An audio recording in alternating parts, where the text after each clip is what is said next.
welcome back to my channelnya Mahasiswa. Di video kali ini aku akan kasih tahu tips bagi kamu yang mau melaksanakan seminar proposal ataupun sidang skripsi secara online maupun offline. Sebelumnya jangan lupa klik subscribe dan turn on notification biar kamu selalu dapat informasi terbaru dari video-videoku selanjutnya. Dalam kondisi hybrid kayak gini, akan ada kamu yang dapat kesempatan untuk seminar secara offline, ada juga yang masih dalam kondisi online. Nah, apa sih yang harus dipersiapkan? Yang pertama, kalau kamu dapat kesempatan untuk seminar secara offline, maka yang harus kamu lakukan pertama, yaitu kamu langsung datang ke ruangannya. Kalau misalnya kamu udah familiar dengan ruangannya, atau kamu pernah melakukan presentasi di ruangan itu, mungkin nggak terlalu sulit. Tapi kalau nggak pernah, yang perlu kamu lakukan setidaknya hamin 1 hari, kamu lihat deh ruangannya kayak gimana. Oh, kalau misalnya kamu udah tahu ruangannya kayak gimana, kamu bisa mempertimbangkan kamu nanti akan berdiri di sebelah mana. Kamu akan presentasi dengan suara sekencang apa. Itu penting untuk dipersiapkan. Karena kalau misalnya kita udah tahu ruangannya, udah tahu kondisi kita nanti presentasi akan kayak gimana, setidaknya kita bisa mengurangi 50% dari kekhawatiran. Karena biasanya kita khawatir mau presentasi karena kita nggak tahu kayak gimana. Udah nggak tahu pesertanya siapa, nggak tahu ruangannya di mana, nggak tahu segede apa ruangannya, nggak tahu nanti akan ada kesalahan teknis kayak gimana. Jadi kekhawatiran atau overthinking kita terlalu banyak. Terus kalau misalnya kamu berkesempatan untuk tahu ruangannya dan mungkin masuk ke dalam ruangannya, kamu bisa mencoba presentasi sambil berdiri. Karena biasanya kalau untuk presentasi secara offline atau seminar offline atau sidang offline, biasanya presentasinya sambil berdiri. Nah, coba untuk melakukan presentasi sambil berdiri, karena rasanya beda sama kita melakukan presentasi sambil duduk. Kalau seandainya kamu nggak punya kesempatan untuk melakukan presentasi atau latihan di ruangan yang sama tersebut sebelumnya, it's okay, kamu bisa latihan misalnya kayak di ruangan atau di kamar, atau mungkin kamu latihan di depan teman-teman kamu. Tapi, lakukan latihannya seperti yang sudah aku sebutkan tadi. Coba latihannya sambil berdiri. Rasanya pasti beda banget sama kamu latihan sambil duduk.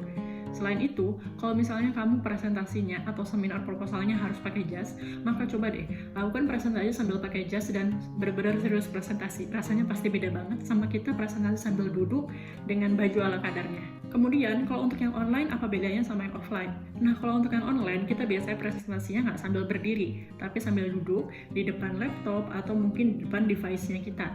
Nah, ada sedikit perbedaan yang harus kamu tahu.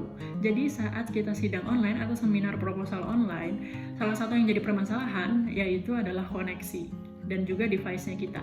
Jadi aku baru aja dapat case ini dari temanku yang melakukan wawancara sih, bukan sidang, tapi kurang lebih ya sama aja. Dia pakai Zoom dan permasalahan yang pertama adalah tiba-tiba hilang sinyal. Kemudian masalah yang kedua adalah laptopnya hang. Jadi ya nggak maksimal. Karena itu apa sih yang harus dipersiapin? Yang pertama, kamu pastikan device kamu aman nih. Dan juga kalau misalnya kamu punya PPT yang kamu taruh di laptop, pastikan kamu punya backupnya, mungkin kamu taruh di Google Drive.